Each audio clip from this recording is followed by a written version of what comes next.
Donner maintenant la parole au rapporteur fictif. Donc, Maria Arena pourrait céder. Merci, Madame la Présidente. Merci, Monsieur le rapporteur, pour le rapport que vous venez d'expliquer. Je pense qu'on doit revenir sur l'objectif initial de cette proposition, de cette législation proposée par la Commission, qui, je pense, à tout le moins, doit avoir un effet positif sur le problème initial, c'est-à-dire le lien entre l'approvisionnement des ressources et les conflits. Je pense que c'est effectivement ce qui nous rassemble ici, c'est ce qui était la motivation première de la Commission.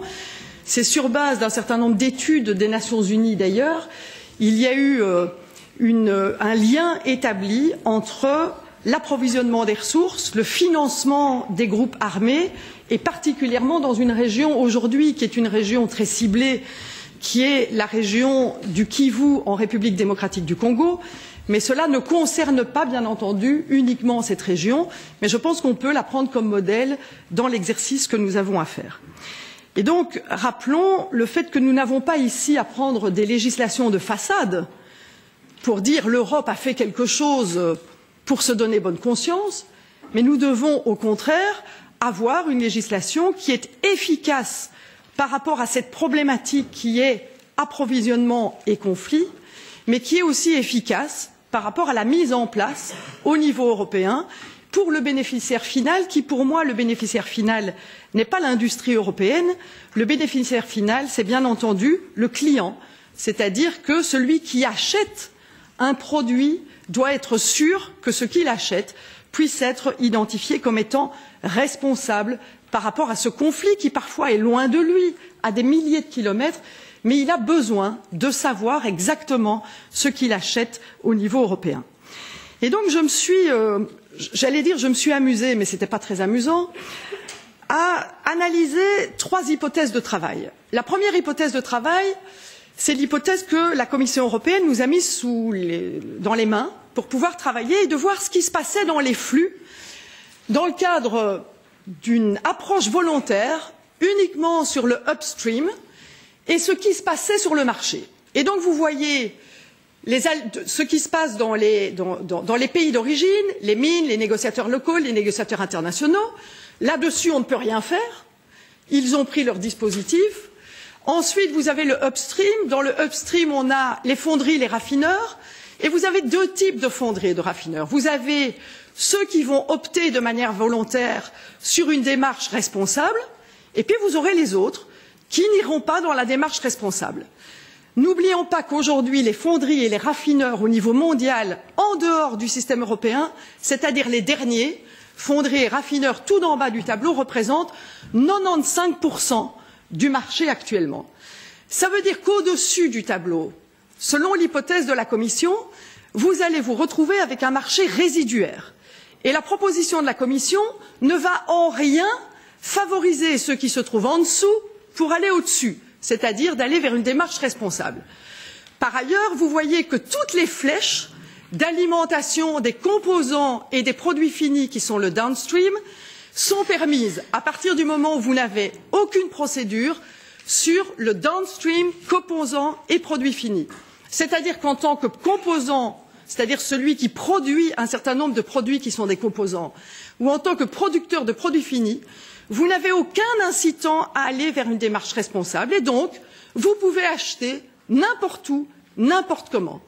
Ce qui veut dire que ce qui nous est proposé actuellement par la Commission ne va en rien changer les comportements, c'est-à-dire que le marché européen des fondeurs et des raffineurs va rester un marché extrêmement réduit, voire même il va disparaître dans la mesure où ça coûte moins cher de s'alimenter chez les autres, dans la mesure où le prix des matières premières n'est pas défini en fonction de ce que vous faites de bien ou de mal, mais est défini sur les places internationales, et donc que vous soyez responsable ou non responsable, le prix est exactement le même.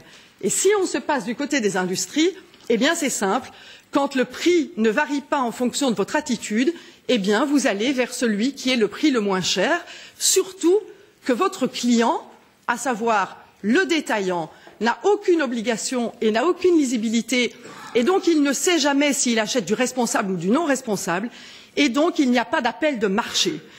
Ce qui veut dire que la proposition qui nous est faite par la Commission européenne n'est pas une proposition qui va changer en amont, c'est-à-dire ce qu'il y a de l'autre côté dans les pays d'origine, mais c'est surtout une proposition qui ne va pas protéger les industries européennes, que du contraire, nous allons avoir une évasion de ces industries européennes au profit des industries non européennes et a fortiori des industries qui ne sont pas des industries responsables et in fine, le client européen ne va pas savoir ce qu'il achète et va favoriser l'achat qui est l'achat non responsable des produits finis ou des produits composants qui sont des produits non européens. Et donc cette hypothèse de travail ne remplit aucun objectif, ni en amont, ni au milieu, ni au final.